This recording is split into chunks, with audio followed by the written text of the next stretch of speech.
네, 뭐, 지난주에 이어서 계속 공부를 하도록 하겠습니다. 요한계시록 10장인데요. 요즘은 뭐, 개인적인 삶에도 뭐, 사실 삶을 살아간다는 게 뭐, 쉬운 일은 아닌 것 같고, 또 뭐, 교회 또 사회 가시는 분들은 여러 가지 목회하는데 어려움도 많잖아요. 더군다나 뭐, 뉴스 볼 때마다 여러 가지 또 뭐, 이렇게 어지러운 소식들이 많이 이제 들어오니까, 아, 좀 그런 참 미래가 불확실하고 불안한 하루하루를 살아가고 있다는 느낌이 듭니다. 여러분도 뭐 다 아시다시피 또 뭐 이스라엘은 또 레바논을 공격해서 헤즈볼라 지도부를 다 괴멸시키고 수장까지 이제 뭐 암살한 상황이고 그래서 다 뭐 이란만 쳐다보고 있는데 여러분도 다 알다시피 이스라엘과의 전면 전쟁을 또 원하지도 않기 때문에 주춤하고 있는 상황인데 지금 어떻게 나올지 지금 세계가 또 촉각을 세고 있는 그런 시점입니다. 뭐 이란이 또 군대를 파병하게 되고 만일 확진이 되면은 우리가 이미 공부했던 또 유브라데 전쟁이 3차 세계 대전으로 현실화될 가능성도 적지 않아 있다고 생각이 드는데요. 물론 뭐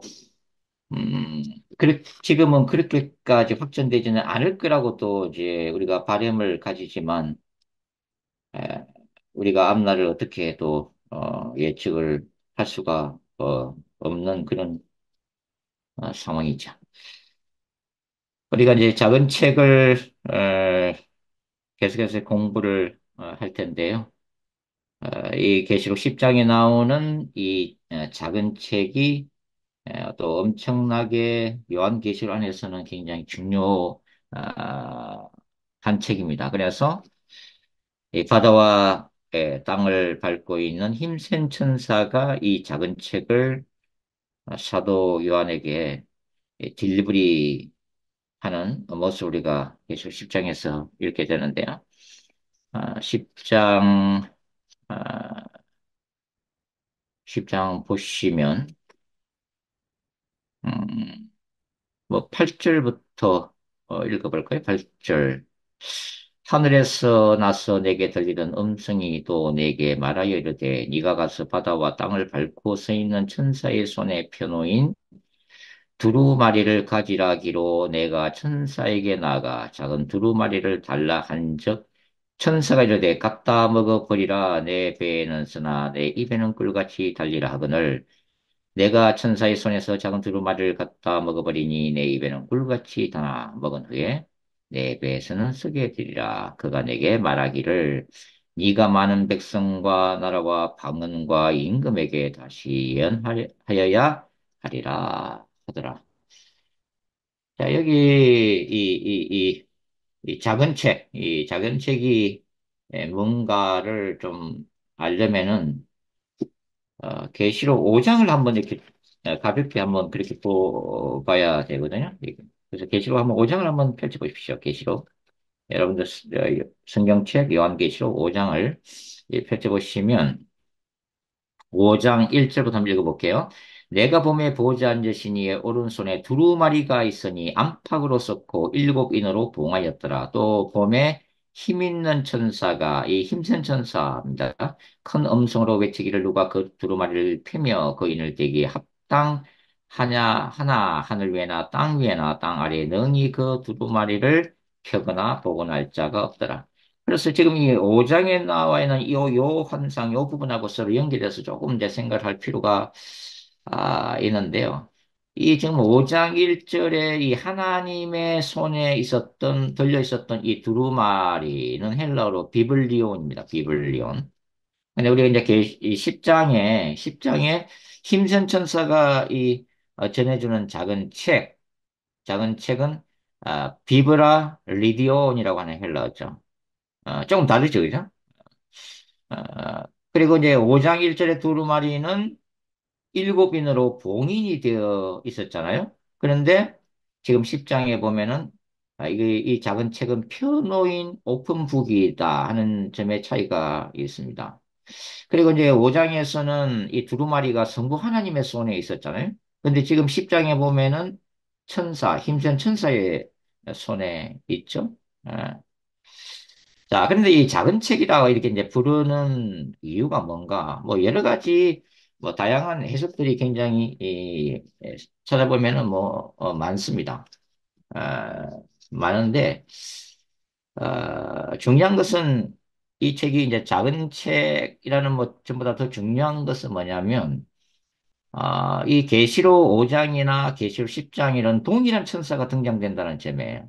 그게 힘센 천사란 말이죠. 힘센 천사. 예. 자, 이 힘센 천사가 동시에 등장이 되어지고 있기 때문에, 이 계시록 5장에 있는 하나님의 손에 있는, 두루마리가 계시록 10장에 있는 작은 책과 정확하게 동일한 책이라고는 할 수는 없어도 굉장히 밀접한 관계를 가지고 있는 책이라는 것을 알 수가 있습니다.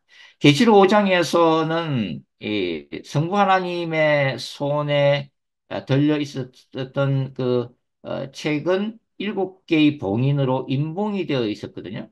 근데 예수님이 이제 7봉인을 하나씩 개봉함으로써 사실 그 안에 있는 내용들이 공개되죠. 그게 이 요한계시록의 구조 안에서는 계시록 6장부터 마지막 24장의 내용이 공개되고 있다고 하는 걸 말합니다. 그러니까 적어도 이제 계시록 10장에 있는 이 작은 책은 뭐예요? 이 계시록 5장에 있는 두루마리의 일부 내용을 담고 있는 책으로 추정을 해볼 수가 있다고 하는 거죠. 예. 그래서 어, 이 계시록 6장부터 22장까지의 전체 내용이 성부 하나님의 손에 들려있는 두루마리의 전체 내용이라고 한다면 계시록 6장부터 9장까지 일부 내용이 먼저 공개되고 왜냐하면 지금 이제 10장을 우리가 읽고 있기 때문에 이건 이제 우리가 요한계시록의 전반부라고 이제 생각을 한번 해보죠. 그 나머지가 이제 계시록 10장의 작은 책에 담겨서 계시록 5장에 등장했던 이 동일한 힘센 천사를 통해서 사도 요한에게 전달되고 있다는 것을 알 수가 있습니다. 그러면 이 작은 책의 내용은 계시록 후반부가 되는 거예요, 사실은. 계시록 12장부터 22장까지의 내용을 담고 있는 책으로 추정을 할 수가 있다고 하는 거죠. 그게 사도 요한이 먹고 소화했던 것은 바로 요한계시록의 후반부에 담겨 있는 메시지라고 우리가 이제 볼 수가 있습니다. 이걸 이 요한이 예언을 해야 되는데 실제적으로 누가 예언한다고 그랬어요? 종말론적인 두 증인이 예언할 것임이 계시록 11장에 이제 기록이 되어 있다 하는 거죠. 그러면은 요한계시록의 후반부에 이 해당하는 계시록 12장부터 22장까지 내용은 뭐죠? 요한계시록의 핵심적인 메시지. 물론 요한계시록 전체가 다 중요한데 이 후반부의 내용은 사실 전반부의 내용보다 더 중요한 내용들을 다 담고 있다고 하는 거죠. 여기 보면은 두 증인이 종말은 짐승에게 순교당할 거라고 하는 예고, 그 다음에 음녀 바벨론이 심판당하고 예수님이 재림할 거라고 하는 거, 그 다음에 천년왕국에 대한 메시지, 백보자 심판과 사는과 새 땅이라고 하는 굉장히 비중 있는 내용을 담고 있는 메시지라고 하는 것입니다. 그러니까 이 우주적인 사건들에 대한 메시지를 담고 있는 이 작은 책을 이 힘센 천사가 전달해야만 했던 그 이유를 우리가 짐작할 수가 있다고 하는 거죠. 예. 사실은 이 힘센 천사는 요한계시록 전체에서 3번 등장합니다. 5장에 등장했잖아요. 5장에 하나님의 손에 들렸으니까 누가 그 책을 떼기에 합당하냐? 이렇게 부르짖는 천사가 바로 힘센 천사였죠. 그리고 지금 이제 오늘 계시록 10장에 작은 책을 전달하기 위해서 하늘에서 이제 내려오는 장면이 있고, 나중에 이제 계시록 18장을 읽어보시면 그것도 힘센 천사가 한 번 더 나와요. 음녀 바벨론의 심판을 선포합니다. 무너졌도다 바벨론이여, 무너졌도다 바벨론. 이렇게 하면서 선포하고 있는 내용에서 힘센 천사가 마지막으로 등장이 되어지고 있죠. 그러니까 이 엄녀 바벨론의 심판이 마무리되고 전체 요한계시록 구조에서 이미 말씀드렸습니다. 하나님의 인간 역사, 물질 세계에 대한 심판이 끝이 나고 예수님이 계시록 19장 재림을 하시게 된다고 하는 거죠. 그래서 이 작은 책의 메시지가 사도 요한에게 구체적으로 계시됨에 따라서 바로 이제 10장 7절 일곱 채천사가 소리내는 날 그의 나팔을 불려고 할 때 하나님이 그의 종 선지자들에게 전하신 복음같이 하나님의 그 비밀이 이루어지게 되는 거예요. 내용이 공개됐다고 하는 것은 하나님이 이 내용에 있는 예언의 말씀을 반드시 이루시겠다고 하는 그 의지를 이제 보이고 계시는 그죠. 예. 그러니까 이 사도 요한에게 이 작은 책의 계시를 오픈함으로 인해서 하나님이 선지자들에게 미리 알리시고 이루시는 구약적인 그 아, 어떤 예언의 방식을 그대로 이제 지금 따르고 계신다 하는 거죠. 종들에게 먼저 계시하시고 알리시고 하나님이 행하시기 때문이다 하는 것입니다. 그래서 이 요한계시록 후반부의 종말론적인 이제 메시지가 바로 이제 구약과 신약의 그 완성이 되는 성격을 가지고 있죠. 그러니까 사실 책은 뭐 요한계시록 뭐 후반부다 아니면은 뭐 어떤 분은 그냥 요한계시록 전체 내용이다 뭐 이렇게 돋보기도 하지만은 여하튼 이것이 이제 사실은 성경 전체 신구약의 핵심적인 어떤 하나님의 언약이 성취되는 것을 보여주고 있기 때문에 사실은 성경 전체를 담고 있다. 그렇게 말씀을 드려도 지나치지는 않다 하는 것을 알 수가 있겠습니다. 자, 그래서 지금 힘센 천사가 사도 요한에게 전해주고, 그 다음에, 요한이 그 책을, 소화하는 장면이 지금 나오고 있죠. 어, 근데 이제 우리가 이제 이렇게 계시로 갔다가 이제 읽다 보면 굉장히 재미가 있는 부분이 뭐냐면, 지금 다른 환상들은 요한이 객관적인 제3자 입장에서 그 환상을 보고 천사의 해석을 듣고 이렇게 지켜보고 있는데 이 계시록 지금 10장하고 이 11장에 보면은 사도 요한 자신이 직접 뛰어들잖아요. 그 환상 가운데. 그죠? 작은 책을 요한이 지금 먹어야 되잖아요. 자기가 직접. 그죠? 다른 사람이 먹는 것을 옆에서 구경하는 게 아니라 본인이 그 힘센 천사한테 가서 작은 책을 받아가지고 자기가 직접 먹는 장면이잖아요. 그죠? 예. 그러니까 굉장히 재미있는 환상이에요. 요한이 그 어떤 환상의 세계에 뛰어들어가가지고 자기가 직접 그걸 체험하는 그런 어떤 굉장히 드라마틱하다, 역동적이다, 뭐 이런 부분들을 우리가 생각을 할 수가 있겠습니다.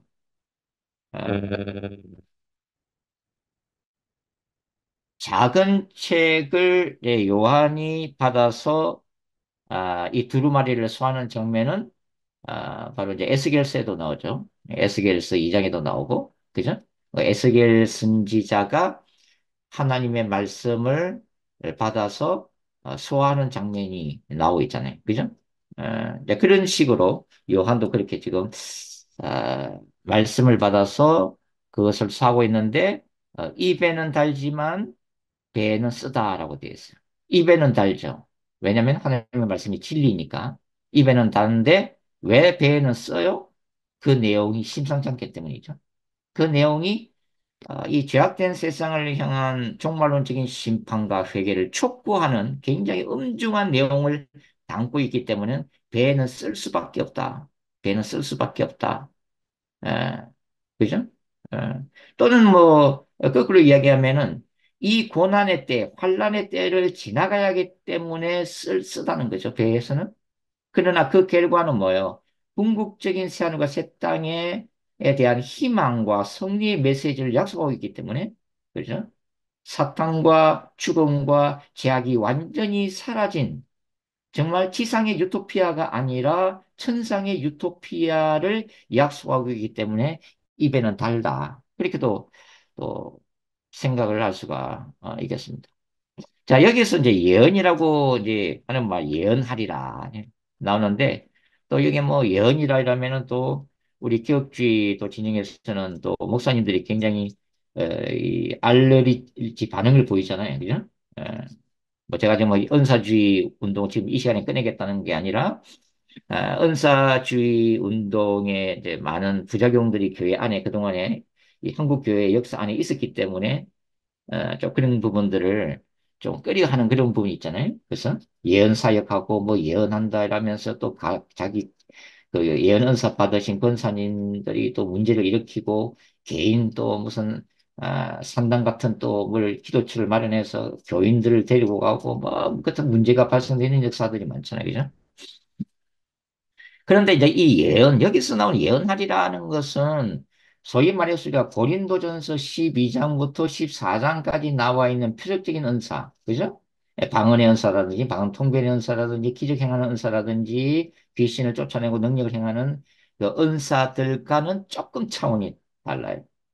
여기서 이제 예언이라는 것은 어떤 개인적인 차원에서의 어떤 은사적인 그런 예언이 아니라 우주적이고 세계적인 종말에 대한 하나님의 영원하신 진리를 전해주는 복음 선포나 선지자로서의 메시지 사역이라고 보시는 게 낫습니다. 개인적인 차원이 아니에요. 이건 세계적이고 우주적인 진리 선포에 대한 말 그대로 구약 선지자들의 그 연장선상에 있는 그런 예언 사역이라고 하는 거죠. 어, 하나님의 말씀에 대한 대언 사역이다. 그렇게 우리가 볼 수가 있겠습니다.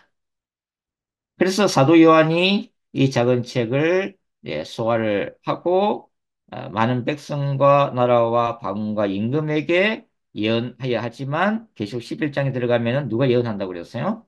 두 증인이 두 증인이 예언을 아, 예언 사역을 감당하게 된다는 것을 우리가 알 수가 있습니다. 그래서 제가 뭐라고 말씀드렸나요? 두 증인에게는 사도 요한의 영성이 들어가 있는 거예요. 즉, 두 정의는 1세기에 사도 요한이 받았던 그 예언 사역, 말씀에 대한 이 선포의 사역을 종말론적으로 성취하는 사람이라는 것을 우리가 이 부분에서 먼저 이해를 할 수가 있습니다. 예. 그래서 사도 요한 사역의 종말론적인 계승자로서의 두 증인에 대한 얘기가 이제 11장부터 전해지게 되죠. 근데 여기서 우리가 이제 하나 짚고 넘어야 될 게 뭐냐면 이 사도 요한이 작은 책을 먹고 소화했다고 하는 그 의미를 우리가 한번 간단하게 이제 생각해 보고 지나가야 됩니다. 왜냐하면 이게 뭐 말씀을 소화한다는 게 단순히 말씀을 큐티하거나 묵상하거나 또 우리가 책상에서 학자들이 연구하는 그 차원에 멈추는 게 아니기 때문에 그렇습니다. 이게 말씀이 말씀을 소화한다는 것이 이 지성적으로 이해하는 차원에서 가슴으로 내려오는 걸 얘기하는 거고, 그 가슴에 녹아내린 하나님의 말씀이 나의 가치관과 행동을 변화시키는 것을 얘기하는 거죠. 그래서 그 결과로 그 말씀이 성육신 되어서 나의 손과 발을 통해서, 나의 입술을 통해서 예수 그리스도를 말로만이 아니라 삶 속에서 살아있는 그리스도의 정인으로 살아가는 삶을 살아내는 단계예요. 그게 진정으로 이 말씀을 먹고 소화한다는 의미죠. 말씀이 완전히 내 안에서 성육신화 된다는 것을 얘기를 합니다. 그러니까 이런 우리가 구절 대하면 굉장히 일단은 우리가 설교자들이 굉장히 부끄러워지는 거죠. 말씀을 열심히 연구해서 성도들에게 정말 참된 하늘의 양식을 먹여야 될 그 거룩한 사명과 부담감이 있지만 또 한편으로 갈등을 일으키는 게 뭐예요? 내가 선포된 말씀대로 내가 과연 설교자가 목사가 살아내고 있는가에 대해서는 자신이 없다는 얘기죠. 그죠? 또 이 부분에 대해서 괴리가 발생하기 때문에 내적인 갈등이 굉장히 많다고 하는 거예요. 예. 내가 선포한 말씀대로 나는 과연 살아내고 있는가? 성도들에게 그 말씀대로 살아내라고 설교하는 그와 똑같이 내가 그 말씀의 종으로서 그 말씀 앞에서 내 자신을 쳐서 복종시키면서 그 내가 선포했던 그 말씀이 나를 통해서 어, 나가고 있는가? 거기에 대해서 이제 우리가 고민을 하게 된다고 하는 것입니다. 오늘 뭐 저 여러분이 너무나도 잘 알다시피 왜 크리스찬들이 말은 잘하고 성경 지식은 많고 그렇게 열심히 뭐 성경 공부도 하고 하는데 세상은 왜 기독교를 개독교라고 부르고 있는가? 결국은 이제 삶의 변화도 없고 삶 속에서 크리스찬다운 삶을 살아내지 못하기 때문에 그런 이제 욕을 듣는 거 아니겠어요? 그죠? 그런 의미에서는 이 작은 책을 먹고 소화하라고 하는 그래서 정말 이 여기 구절 말씀대로 내 배에는 쓰나 내 입에는 꿀같이 달리라고 하는 그죠? 하나님의 말씀이기 때문에 진리이기 때문에 달지만은 내가 그 말씀대로 살아내기 위해서는 쓰라리다는 거죠. 고통이 따르니까 희생해야 되니까 내가 양보를 해야 되니까 예.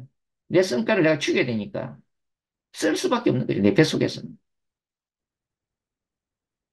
그래서 이 작은 책을 소화한다는 것이 이제 어, 결코 쉽지 않은 만만치 않는 도전이다 하는 것을 우리가 생각하고 11장으로 넘어가도록 그렇게 하겠습니다. 자, 이제 계시록 11장이 이제 소위 말도 많고 탈도 많은 두 증인 사건이 기록이 되어 있습니다. 아, 요한계시록이 전반적으로 다 어렵잖아요. 그죠? 다른 성경책보다도 특별히 어렵지만 그 본문들 중에서도 가장 난해한 본문 중에 이 손꼽는 본문이 바로 또 두 증인에 관한 본문이라고 하는 것이죠. 이게. 음. 일단은 두 증인 요 11장을 여러분들이 다 읽고 오셨다고 생각을 하고 조금 수론적인 말씀을 드리도록 하겠습니다. 먼저 이 두 증인, 계시록 11장에 나와 있는 두 증인을 안식교는 어떻게 해석하고 있는가? 제7일 안식일 예수 재림교. 사실은 이제 안식교 목사님들은 이 교단 자체에서 정한 요한계시록 주석서가 있어요. 통일된 그 해석이 있습니다. 거기서 다른 얘기하면은 안 돼요. 안식교 목사님들은 요한계시록만은 또 다니엘서 해석하는 거 이런 거는 똑같이 해석을 해야 됩니다. 조금이라도 다르게 해석하면은 교단에 있을 수가 없어요. 그래서 안식교 목사님이 이 요한계시록 강의하는 것은 어떤 안식교 목사님 설교들도 똑같이 반복해요. 똑같은 내용이에요. 그러나 개신교 그 외에 우리 이게 복음지 교회에서는 목사님들마다 조금씩 다르잖아요, 그죠? 해석하는 그 관점과 적용이 좀 다른데 이제 안식교는 통일되어 있다. 그러면은 이 안식교는 어떻게 해석하느냐? 쉽게 제가 간단하게 말씀을 드릴게요. 안식교에서는 이 요한계시록에 나오는 두 정인을 성경으로 해석합니다. 그러니까 구약 성경과 신약 성경이다. 구약 성경과 신약 성경이 바로 두 정인이다. 그렇다면은 여기 계시록 11장에 보면은 두 정인이 무정인에서 올라오는 짐승의 죽임을 당하잖아요. 그 두 정인이 죽음을 당한다. 그럼 이 두 정인의 죽음을 뭐라고 설명을 해요? 두 정인이 구약과 신약이라는 성경책이니까 그러니까 두 정인이 죽는 것을 당연히 성경이 죽는 것으로 해석을 해야 되잖아요. 그렇습니다. 그렇게 해석을 하고 있어요. 자, 안식교에서는 이 두 정인이 1260일을 예언하리라 돼. 이 1260일을 하루를 1년으로 계산해서 정확하게 1260년으로 계산합니다. 1260년. 그리고 이것이 이제 카톨릭 중세 기를 지나서 프랑스 혁명까지를 예언한다고 보고 있는 거예요. 역사적 사건에 대한 철저한 역사주의적 해석이죠. 지나치리만큼. 아니, 이제 비성경적이지만, 여하튼. 그래서 여기 두 정인 신약과 구약이 죽는 사건을 프랑스 혁명 전으로 이해를 하는 거예요. 그러니까 프랑스 혁명이 일어났을 때 무신론이 극에 달했거든요. 그때 뭐 성경, 워낙 이 카톨릭 교회에서 억압을 받아왔기 때문에 프랑스 혁명이 일어나면서 난리가 났죠, 뭐. 어? 성직자들 가두고 죽이고 뭐 성경책 불사르고 바로 그 시기라고 보는 거예요. 그래서 이 시기에 성취가 되어졌다. 이미 성취된 사건으로 보는 거죠. 과거주의도 입장이고. 그래서 프랑스 파리에서 종교 폐지하는 법령이 언제 내리냐면 1793년에 일어났는데 그때 이 두 정인은 죽어버렸다. 두 정인은 죽임을 당했다라고 가르치고 있습니다. 그러면은 두 정인이 부활한 거는 또 어떻게 해석할 거냐? 신약과 구약 성경책이 부활한 거. 아, 이 프랑스 대혁명이 일어나고 3년 반 후에 그때가 여기 이제 안식교 주소를 찾아보면 1797년 6월 17일 아주 구체 1797년 6월 17일 3년 반 후에 어? 한때 두때 반때를 가지고 여기다 적용하는 거예요. 3년 반 후에 프랑스 정부가 그 금령을 해제하고 그 다음에 어떤 일이 났어요? 여러 나라에서 성서공예가 설립되면서 성경이 편찬되고 그 다음에 전 세계로 퍼져나갔잖아요. 그때 성취되었다. 이 사건은. 그때 이루어졌다. 이렇게 이제 해석을 어, 하고 있습니다. 그러면은 계시록 이제 11장하고 그다음에 12장 지나고 나중에 13장 할 때는 13장에 이제 뭐 바다에서 올라오는 짐승이 뭐 죽었다 살아나고 하는 거 나오잖아요. 네, 그런 것들을 캐톨릭 교황권이 치명적으로 몰락했다가 무솔리니가 이제 정부가 이 로마를 캐톨릭에 떼어주면서 거기에 이제 소위 해서 바티칸 시국이 세워지잖아요. 그때 이 죽었다가 다시 살아난다. 그러고서 땅에서 이제 그또이저 짐승 한 마리가 나오잖아요. 육지에서. 그럼 그걸 어떻게 해석하냐면 이게 미국이다. 땅에서 올라오는 짐승은 바로 미국이다. 예, 캐톨을 도와서 세계를 정복하려고 하는 미국이다. 뭐 이런 식으로 이제 해석을 하고 있습니다. 이게 통일된 해석이에요. 안식교에서는 이렇게만 해석을 해야 돼요. 요한계시록을. 자, 안식교가 이제 두 정의 사건을 그런 식으로 해석을 하고 있다. 그러면 우리 대부분의 개혁주의 진영에서는 두 정의를 어떻게 해석을 하고 있을까요? 제가 뭐 대표적인 요한계시록의 대가를 이제 그레고리 빌로 보고 있는데, 이 그레고리 빌의 주석에서는 이 두 정의를 이제 상징적으로 이제 해석을 하고 있는 거죠. 상징적으로 해석하면서 두 정의는 교회의 대표. 또는 교회 공동체, 교회 그 자체에 대한 상징이다. 부정이는. 그렇게 이제 해석하는 흐름이라고 하는 거죠. 그러니까 그레고리 빌 교수님에 따르면 두 정의는 구약의 예언자들과 신약의 사도들을 상징하면서 이들이 하나님의 말씀을 전가하고 세상에 복음을 전하는 것이다. 그리고 이 구약의 예언자들과 신약의 사도들을 계승한 이 신약 시대의 교회 공동체가 바로 두 증인이며 두 증인의 복음 사역을 지금도 감당하고 있는 것이다. 이렇게 이제 해석하는 거예요. 예. 그래서 이게 또 이제 계시록 11장에 보시면 여기 이방인들에 의해서 뭡니까? 이제 11장 이어서 2절 보시면 성전 바깥마당은 청량하지 말고 그냥 둬라. 이것은 이방인에게 주었은즉 그들이 거룩한 성을 42달 동안 짓밟으리라. 그러니까 이제 아, 성전과 제단 있고 그다음에 성전 바깥마당이 있는데 두 개로 이제 크게 나누고 있잖아요. 근데 안에서는 이제 청량을 하고 있죠. 이 청량이라는 것은 이제 보호하는 개념으로, 하나님이 보호하는 개념으로 이제 해석을 하죠. 그 다음에 성전 바깥은 이방인에게 짓밟히는 금. 이건 어떻게, 그리고리 빌이라든지 대부분의 요한계시록 를 해석하는 기독주의 주석가들은 어떻게 해석하느냐? 이게 바로 신자들의 영혼은 그게 이제 성전 뭡니까? 성전과 제단이죠. 그죠?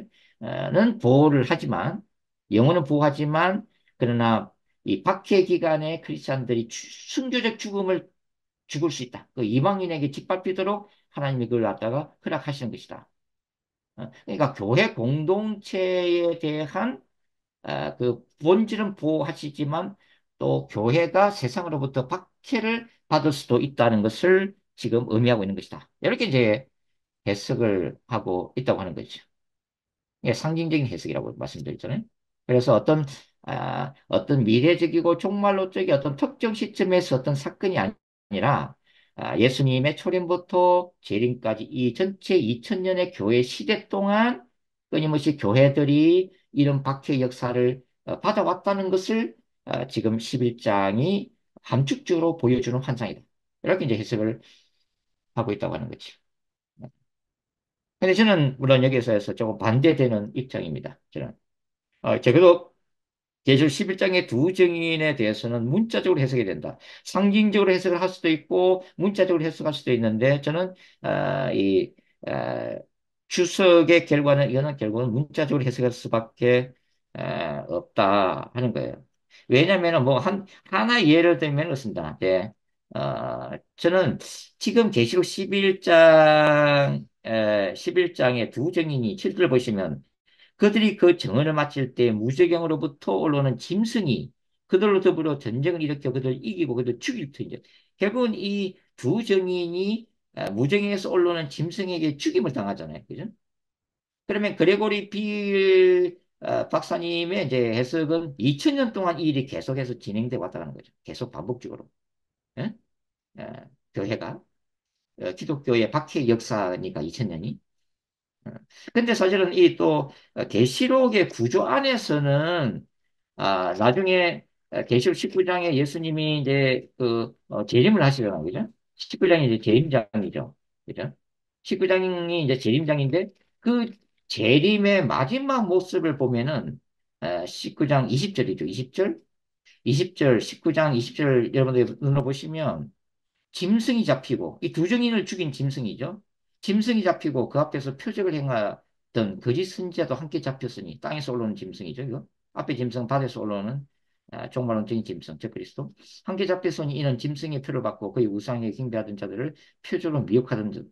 이 둘이 산채로 유황 불묻는 못에 던져지고 결국은 이 짐승이 예수 그리스도의 재림 사건을 인해서 유황 불못에 던져진 심판을 받게 돼 있다고 하는 거예요. 그게 사실 요한계시록 전체 보면 이 짐승은 언제 죽임을 당하냐면은 예수님의 재림 사건을 통해서 심판을 받게 된다는 거예요. 근데 이것은 이제 상징적으로 해석을 해버리면은 2000년 동안 끊임없이 두 증인인 교회가 짐승에 계속적으로 죽임을 당하는데 근데 여기서는 또 짐승이 예수님의 재림 사건 때에 심판을 받기 때문에 그럼 20년 동안 예수님이 계속 재림을 계속 반복하고 계신가? 이제 그런 또 민감한 문제가 또 생겨요. 사실은 따지고 보면. 하여튼, 그래서, 이제 여기에 대해서 이제 여러 가지 이제 해석이 있다 하는 것을 여러분들이 조금 이제 아실 필요가 있습니다. 자, 그 다음에 이제 두 증인을 가지고 이제 굉장히 말이 많은 쪽이 또 이단이잖아요, 이단. 기독교 역사 동안 두 증인에 대해서. 우리 한국에서 이제, 아, 예를 들면 뭐 굉장히 많지만, 대표적인 게 이제 전두관의 박태선이었죠, 박태선. 박태선은 두 감람나무로 일컬었죠. 두 감람나무, 박태선, 두 감람나무. 그리고 이제 이 박태선 밑에서 신앙생활 하다가, 그 다음에 이제 유재열의 장막 성전으로 옮겨서 거기서 또 신앙생활 하다가 나중에 속았다고 생각해가지고 또 이제 이 유재열의 장막 성전, 과천에 지금 유재열의 장막 성전의 일곱 천사, 이 일곱 천사가 소아시아 일곱 교회라고 가르치고 있잖아요. 신천지에서. 이 일곱 천사 중에 한 명인 백만봉에게 또 붙어서 이단 교리를 전수받았던 신천지 이만희가 여러 이단 교주들을 전전하다가 이 재산 다 날리고 이럴 바야 내가 차라리 이 사업을 개업해야겠다 해서 과천에다가 신천지 장막 성전을 세워서 내가 교주해야겠다 해가지고 했잖아요. 종교 사기업을 개업해가지고 큰 성공을 거두었잖아요, 지금. 예. 근데 이제 이 신천지 이만희가 이제 소위 보혜사 성령 또 계시록 2장과 3장에 나오는 이긴 자, 어, 소아시아 일곱 교회 신자들이 이긴 자인데 신천지에서는 이만희만이 이긴 자죠, 이긴 자. 그 다음에 또 뭐라고 얘기해요? 약속의 목자, 약속의 목자. 실상이 성취되다.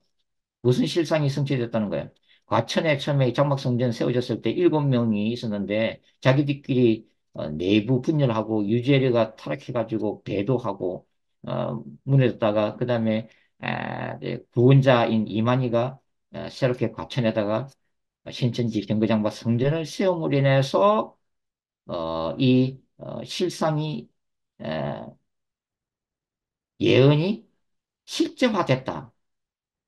그래서 소아시아 일곱 교회 이야기를 과천에다가 이만희가 옮겼잖아요, 그죠?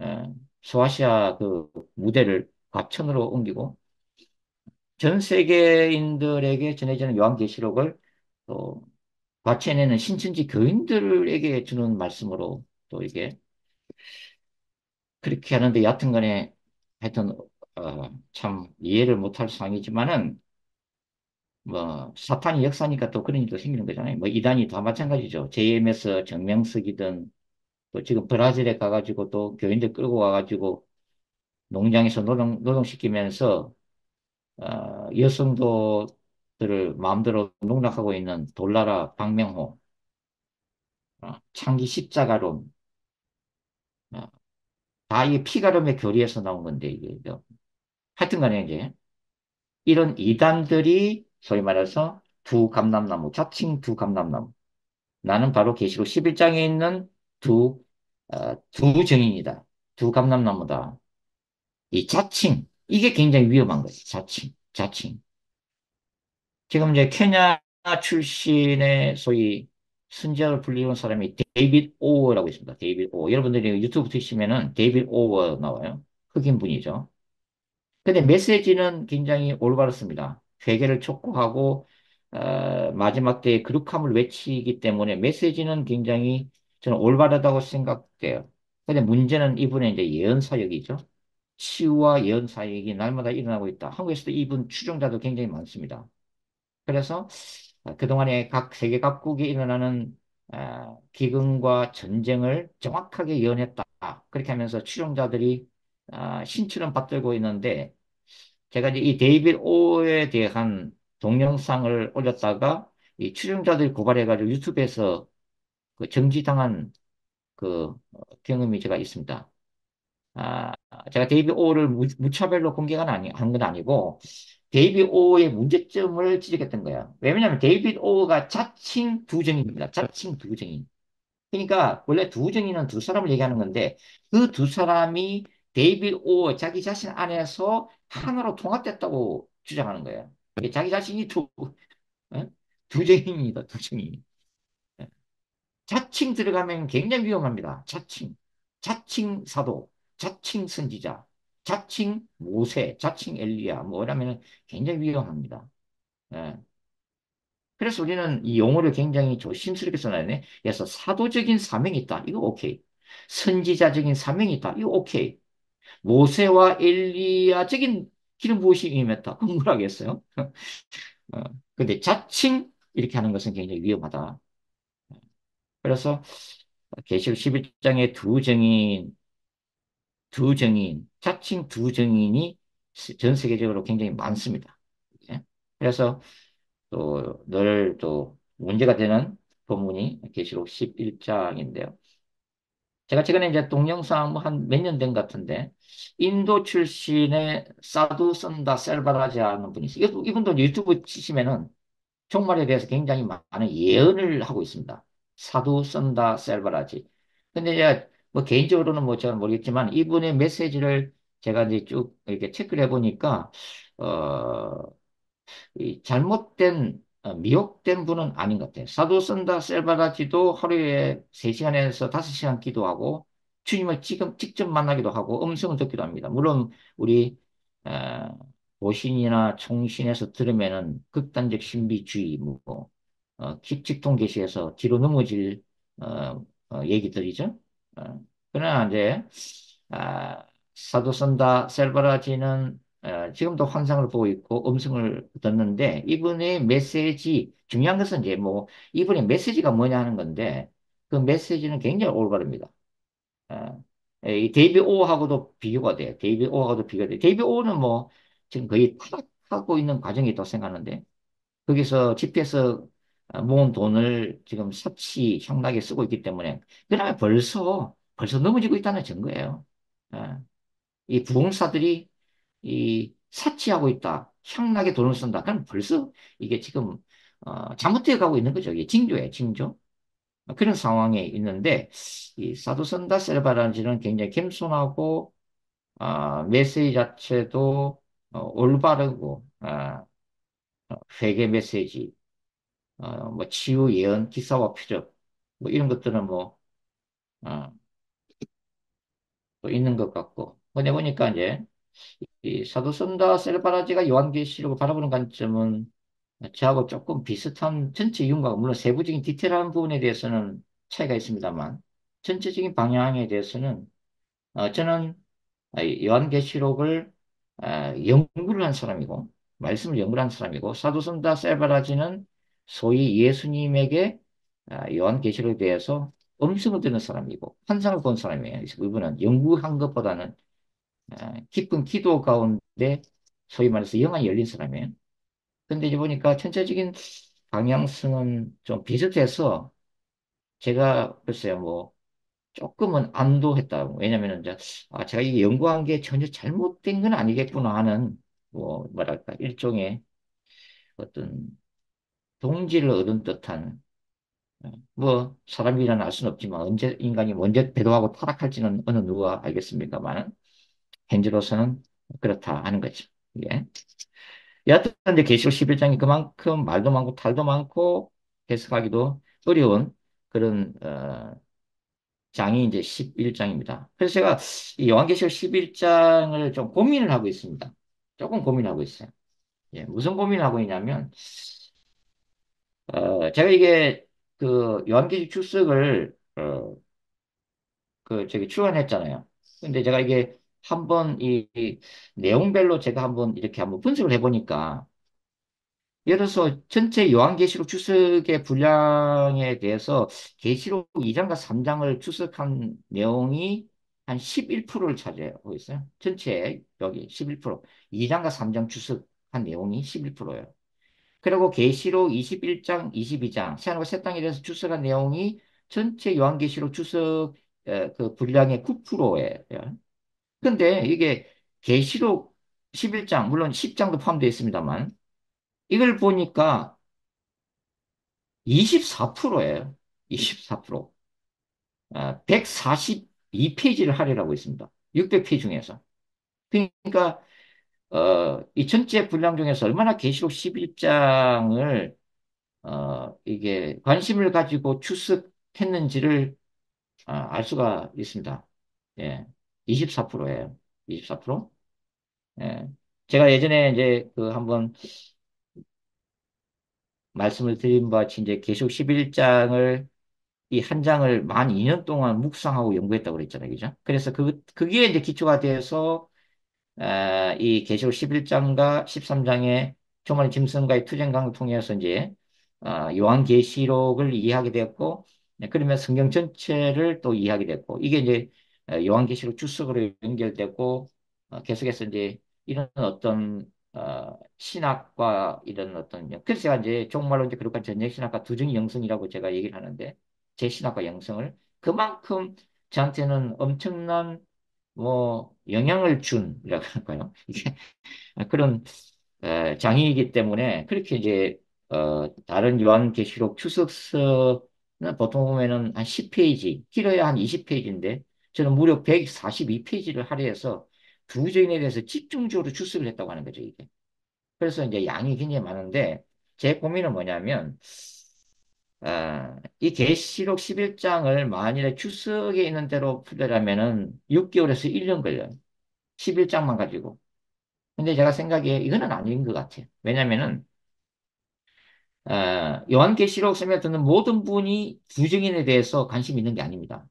사실 두 증인에 대해서 관심 있는 것은 일부 신자들이에요. 일부 신자들. 어, 네, 그런 분이기 때문에 너무 이렇게 계시록 11장을 가지고 이거 뭐 이것만 가지고 한 장을 가지고 6개월, 1년 하다가는 요한계시록 전체를 예수님 오시기까지 이걸 다 못 끝마치겠다는 불길한 예감이 드는 거예요. 그래서 이렇게 했으면 좋겠습니다. 계시록 11장은 제가 핵심적인 내용만 가지고서 한두 주 정도로 마치고 그냥 넘어가겠습니다. 그래야 우리가 12장부터 22장까지 전체 내용들을 갖다가 알 수가 있고 11장에만 같이 가지고 1년을 하다 보면은 이게 산이 뭐 배가 산으로 올라갈 수도 있고 하기 때문에 그렇게까지는 할 필요가 없겠다. 그래서 정말 이 두 증인에 대해서 관심이 있다. 이상하게 관심이 있다. 그런 분들은 제 주석을 사서 개인적으로 공부를 하시거나 아니면은 어떻게 될지 모르겠지만, 요한계시록 전체를 다 끝마치고, 두증인 영성 세미나만 6개월 과정으로 한번 하든지. 예. 근데 사실은 제 개인적인 입장에서는 두증인 영성이 엄청 중요합니다. 성경 전체에서도. 예. 그래서 종말론적인 그러니까 전쟁 신학의 핵심이 두증인 영성이거든요. 이게 11장이. 그래서 감히 예수님의 재림을 준비하는 종말론적인 영성이다라고 이제 하는데 그렇게 하는 것이 좋겠다 하는 생각이 듭니다. 이제 그렇게 이제 이해를 하시고 제가 한 5분 정도 더 하고 이제 마무리를 하도록 하죠. 오늘. 자, 어, 지금 계시록 11장에 있는 그 두증인 사건은 이 요한계시록 전체 구조에서 보면 어디에 속할 수 있을까요? 이게 지금 여섯 번째 나팔 재앙 속에 이미 포함되어 있습니다. 무슨 얘기냐니까 우리가 여섯 번째 나팔 재앙을 공부를 했잖아요. 유브라데 전쟁이죠, 그죠? 그리고서 두 증인의 사역이 끝나면은 일곱 번째 나팔 재앙이 이제 울려 퍼지게 되는 거죠. 그죠? 그게 마지막 재앙이고 세 번째 화합니다. 일곱 개의 대접 재앙이에요. 그리고 예수님이 재림하세요. 예. 그런데 그 사이에 뭐가 포함되어 있냐면 두 증인 사건이 포함되어 있다는 거죠. 그 얘기는 무슨 얘기냐면 요한계시록의 전체 구조 속에서는 여섯 번째 재앙이 유브라데 전쟁뿐만 아니라 뭐가 포함돼요? 두증인 사건도 여섯 번째 나팔 재앙 안에 들어있다는 겁니다. 왜 그럴까요? 왜 그러냐면은 두 증인이 복음을 전하기 위해서 모세와 엘리야의 능력으로 놀라운 창조적인 기적, 희한한 기적도 일으키겠지만 동시에 뭘 한다? 이 사람들은 예언을 하는데 그 예언이 뭐냐면은 회개치 않는 세상에 대해서 엄청난 재앙들을 예고할 거라는 거예요. 엄청난 쓰나미, 지진 이런 이 재앙들을 갖다가 예언을 하게 될 거라고 하는 겁니다. 이게. 예?